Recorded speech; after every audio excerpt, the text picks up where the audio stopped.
नमस्ते। इस पुस्तक का नाम है I am Nujood aged 10 and divorced. मतलब मेरा नाम है नूजोत, मैं 10 साल की हूँ और 10 साल की उम्र में मेरी शादी होकर तलाक भी हो चुकी है। ये नूजोत अली नामक लड़की की सच्ची आत्मकथा है। आइए मैं आपको नूजोत अली की सच्ची आत्मकथा के कुछ पन्ने आज आपको पढ़कर सुनाती हूँ। मेरा नाम है नूजोत। मध्य पूर्व में सऊदी अरेबिया के बगल में एक छोटा सा देश है यमन। मैं यमन की नागरिक हूँ। मैं और मेरा परिवार यमन में रहते हैं। यमन में एक छोटा सा गांव है खारजी। मूलतः मैं और मेरे परिवार खारजी के रहने वाले हैं, परंतु गांव में कुछ खास था नहीं और बहुत सारे और अन्य कारण भी थे। इसीलिए हम सब खारजी छोड़कर यमन के बड़े नगर की तरफ चले आए। यमन के बड़े शहरों में हम बसते हैं। मेरे पिता एक दिहाड़ी मजदूर है, मतलब हर दिन एक वहां पे जगह है, वहां पे जाते हैं और यूं बैठे रहते हैं।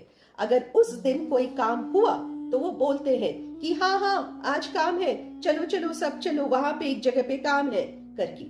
और अगर कुछ काम नहीं है तो बोलते हैं आज कोई काम नहीं है, आज किसी को कुछ काम नहीं मिलेगा, सब घर जाओ, और सारे मजदूर घर चले आते हैं। इस तरह मेरे पिता भी एक दैनिक दिहाड़ी मजदूर है।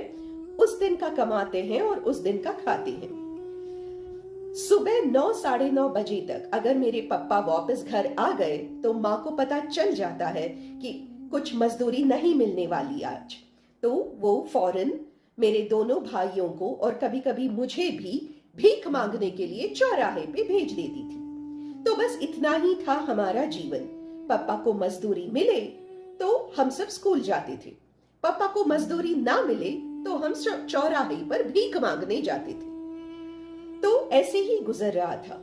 मेरे अब्बू जो कि एक दैनिक दिहाड़ी मजदूर है, मेरे पिताजी की 2 बीवियां और दोनों बीवियों से मिलाकर 21 बच्चे हैं। 2 wives and 21 children। उन 21 बच्चों में से मैं भी एक हूं। एक दिन पिताजी घर आए और पिताजी ने घर आकर कहा, नवजोत के लिए एक रिश्ता आया है, लड़का अपने ही गांव का है, खारजी का।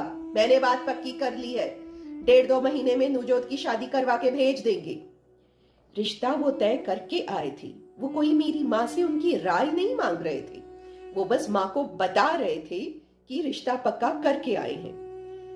सोच सोच के डर के मारे बहुत घबराई हुई धीमी स्वर ने मेरी माँ ने फिर भी मेरे पापा से पूछा, जी सुनिए, छोटी नहीं है अभी भी अपनी नूजोत? क्या छोटी है, 8-9 साल की तो हो गई है, और कितना बड़ा होना है? 8-9 साल की हो गई है, शादी करवा के भेज देते हैं। शादी करके जाएगी तो खाना खिलाने के लिए इस घर में एक आदमी कम हो जाएगा। 1 less mouth to feed, वही लिखती है 1 less mouth to feed, खिलाने के लिए एक मुंह कम हो जाएगा। ये कहकर मेरे पिता ने मेरी शादी तय कर दी। मेरी शादी तय हुई थी खारजी में रहने वाले 30 साल के एक आदमी से। जैसे ही मेरी शादी तय हुई, मुझे स्कूल से छुड़वा दिया गया और स्कूल मेरा छूट गया। मेरे सारे क्लासमेट्स, दोस्त, टीचर, सबका संपर्क वहीं का वहीं टूट गया।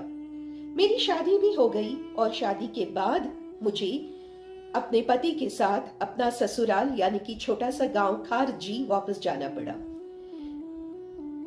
रात भर के सफर के बाद हम खारजी पहुंचे। खारजी पहुंचते ही मेरी सास और मेरी जेठानी ने एक कमरा दिखाया और बोले, वो तुम लोगों का कमरा है। तो मैं कमरे के अंदर गई और मेरे पीछे पीछे मेरे 30 साल का पति भी मेरे कमरे में आया। उसने, आगे की मैं पढ़ना नहीं चाहती, मेरी विनती है कि ये पुस्तक लेकर 30 साल के पति और 9 साल के नूजोत के बीच क्या हुआ ये आप ही पढ़ ले, मैं जोर से तो नहीं पढ़ सकती।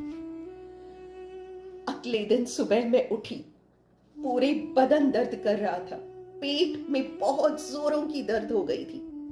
रात मैंने अपनी सास और अपनी जेठानी के लिए बहुत चिल्लाया था, लेकिन मुझे बचाने कोई नहीं आया। अगले दिन सुबह दरवाजा खोलकर मेरी सास और मेरे जेठानी अंदर आए। उठो करके मुझे उठाया और ले गए। और ये हो गई मेरी रोज का जीवन। हर रात को मेरा पति आता था और मुझे बहुत दर्द सहन करना पड़ता था। और जितनी भी दर्द में मैं रहूं, अगले दिन सुबह उठकर मुझे झाड़ू करना पड़ता था, बर्तन मांजना पड़ता था और स्टोव साफ करना पड़ता था। हर रात को मैं रोती थी। मेरी हालत ऐसे हो गई थी कि सूरज अस्तम होते ही मेरे हाथ पैर कांपने लगते थे। डूबता हुआ सूरज देखकर मेरे हाथ पैर कांपते और मैं अल्लाह से प्रार्थना करती कि रात न हो, मेरे पति घर न लौटे, रात न हो। हर रात को मैं जोर से रोती थी कि ये एक रात मुझे छोड़ दो, मुझसे सहन नहीं हो रही, मुझसे दर्द सहन नहीं होती, मुझे सोने दो, मुझे अलग कर दो, मुझे जाने दो करके रोज रात को मैं रोती थी। मेरे पति को यह रोना धोना बिल्कुल पसंद नहीं आया। क्या रोती रहती है बे? क्यों चिल्ला के रोती रहती है? शादी करके आया हूं तुझसे, निकाह करके लाया हूं ना, ये रोना धोना बंद कर, कह के मुझे पीटने लगा। दरवाजे के बाहर खड़ी मेरी सास दरवाजे के बाहर से मेरे पति को कहती, ठीक से पीटो, शायद सिर्फ हाथ से मार रहे हो इसीलिए उसको अक्ल नहीं आ रहा है। हाथ से मारने से अक्ल नहीं आएगी बेटा, डंडा लेकर पीटो उसे, लाठी लेकर पीटो करके मेरी सास बाहर से अपने बेटे को बोलती थी और वो मुझे डंडा लेके मारता था। पूरे शरीर लाल हो गया था, हर जगह लाल लाल निशान पड़ गए थे। इसके बावजूद मुझे अगले दिन सुबह उठ के झाड़ू लगाना पड़ता था, बर्तन मांजना पड़ता था। मम्मा के घर भेज दो, मुझे 4 दिन के लिए मायका भेजो, मुझे 4 दिन के लिए मायका भेजो, बस 4 दिन मुझे माँ के पास जाने दो करके मैं सुबह शाम दिन रात जोर जोर से रोने लगी। एक दिन आखिरकार मेरे पति ने कहा, ठीक है, सहन नहीं हो रही है तू, कहां से शादी करके आ गया, मैं सहन नहीं कर सकता मैं अभी ये रोना धोना। ठीक है, 4 दिन के लिए माँ के घर लेके जाता हूँ, 4 दिन वहां पे रह और 5वें दिन वो वापस आओगी ना, 5वें दिन से जब वापस आओगी ढंग की बीवी बन के रह, समझ गई? इतना रो रही है, चलो 4 दिन के लिए लेके जाता हूँ, वापस आते ही रोना धोना बंद करके अच्छी बीवी बन के रहना चाहिए, समझ गई? कह के मेरा पति मुझे शहर लेके आया अपनी माँ के घर। माँ मुझे देखते ही सिकुड़ गई। मैं एकदम दुबली पतली हो गई थी, सारा चेहरा उतरा हुआ था और पूरे शरीर पर मार की निशानी थी, लाठी डंडे से खाई हुई मार की निशानी थी। माँ मुझे देख के बहुत रोई और मैंने भी बहुत कहा, माँ मुझे वापस मत भेजो, मैं भी भाइयों के साथ जाके चौराहे पे भीख मांग लूंगी, कुछ भी करूंगी, जो भी काम वहां कर रही थी वो सब यहीं भी कर लूंगी माँ, लेकिन मुझे वापस तो खारजी मत भेजो, वापस ससुराल मत भेजो, मैं यहीं रहूंगी, तुम जो बोलोगे करूंगी करके। पिताजी गुस्से हुए, क्या सिखाया है अपनी बेटी को, ये क्या बोल रही है, खानदान की इज्जत का क्या होगा? 4 दिन के लिए आई है, 4 दिन के बाद इसको वापस जाना है, 5वें दिन वापस जाना है, अभी की अभी समझा दो, क्या सिखाया है तुमने अपनी बेटी को करके पप्पा ने चिल्लाया। हालांकि माँ को मुझ पे बहुत तरस आ रहा था, लेकिन माँ मेरे लिए कुछ कर नहीं सकती थी। इस बीच और कोई चारा नहीं देखते हुए मैं अपनी छोटी अम्मी के पास गई। छोटी अम्मी मतलब पिताजी की दूसरी पत्नी। मैं छोटी अम्मी के पास गई, उसका भी वही जीवन था, बच्चों को लेके चौराहे पे भीख मांगना, उस दिन का भीख मांगना, उस दिन थोड़ा बहुत खाना, उसका भी वही जीवन था।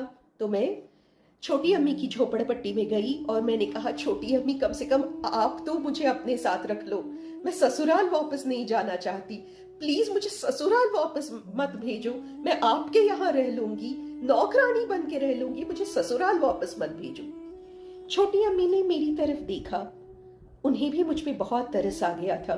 छोटी अम्मी ने मेरी पूरी कहानी सुनी और फिर छोटी अम्मी ने अचानक कहा, नवजोत बेटा, तुम्हारी इस समस्या का एक ही समाधान है, ऐसा करो, शहर के बीचों बीच न्यायालय है, कोर्ट है, तुम कैसे तो भी करके कोर्ट पहुंचो, वहां जो भी जज मिले उस जज के पैर पकड़ लेना और जज के पैर पकड़ कर कहना जज साहब मुझे तलाक चाहिए, जज साहब मुझे तलाक चाहिए करके जज के पैरों पे गिर के तुम रोना। इसके अलावा मैं तुम्हें और कोई सजेशन नहीं दे सकती नवजोत, तुम्हारी समस्या का बस यही एक हल है। ये सुन के मैं एकदम आश्चर्य में आ गई। न्यायालय, मुझे तो मालूम भी नहीं था कि वो है कहाँ। मैंने कहा ठीक है छोटी अम्मी, मैं निकलती हूं। छोटी अम्मी ने कहा नवजोत 1 मिनट बेटा, और उस दिन का उनका सारा भीख का पैसा, उनकी पूरी आमदनी उन्होंने मेरे हाथ में रखा। बोली तुम भी बेटी हो नवजोत, लेकिन छोटी अम्मी होने के नाते इससे अधिक मैं तुम्हारी और कोई सहायता नहीं कर सकती। ये आज का पूरा भीख का पैसा है, तुम रख लो। मैं जानती थी कि सब कुछ मुझे देने के बाद छोटी अम्मी और उसके सारे बच्चे भूखे मरने वाले हैं, लेकिन फिर भी मैंने ले लिया। मैं घर आई, रात भर सोचती रही कि न्यायालय होता क्या है, जज होते कौन है। अगले दिन सुबह मेरे 2 भाई भीख मांगने गए। इस बीच मेरा एक और भाई घर छोड़ के भग गया था और एक बहन जेल में चली गई थी। माँ ने मुझे ही बुलाया और बोला घर में और कोई नहीं है, ये लो पैसा, बाजार से आटा लेकर आओ। माँ ने जब आटा लाने के लिए पैसे दिए तो मुझे लगा हाँ ये अच्छा ही हुआ, ये एक तरह से मुझे लगता है भाग जाने के लिए ही मुझे ये पैसे मिले हैं। मैंने छोटी अम्मी के दिए हुए पैसे और माँ ने जो आटा लाने के लिए दिया था वो पैसे, मैंने सारा पैसा बटोरा, चादर लगा के घर से निकली और चौराहे पे आई। एक खाली टैक्सी जा रही थी। मैंने टैक्सी को रोका और टैक्सी वाले को बोला कोर्ट। कोर्ट, न्यायालय, कोर्ट। टैक्सी वाला मुझे कोर्ट तक लेके आया। उसने मुझे कोर्ट के दरवाजे पे छोड़ दिया। अब कोर्ट की सीढ़ियां चढ़नी थी।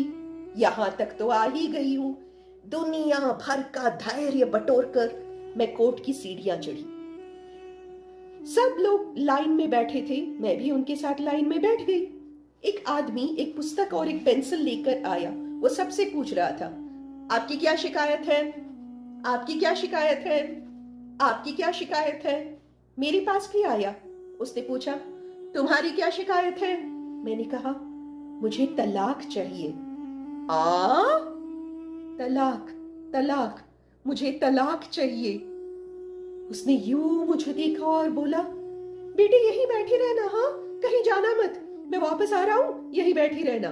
कह के वो चला गया और थोड़ी देर बाद वापस आया। शादा नाम के एक लॉयर को अपने साथ लेकर वापस आया। मैडम शादा यमन की प्रसिद्ध वकील थी। उन्होंने मुझे देखा, गले लगाया, मेरी सारी कहानी सुनी और फिर मैडम शादा ने पूछा नवजोत बिस्तर पे लेके गया तुम्हें, संभोग हुआ। मैंने कहा हाँ संभोग हुआ। संभोग लगातार होता रहा, महीनों महीनों हर रात संभोग होता रहा। अब आगे का आप ही पढ़ लीजिए। उसके बाद शादा ने मेरी तलाक के लिए कोर्ट से अर्जी दी।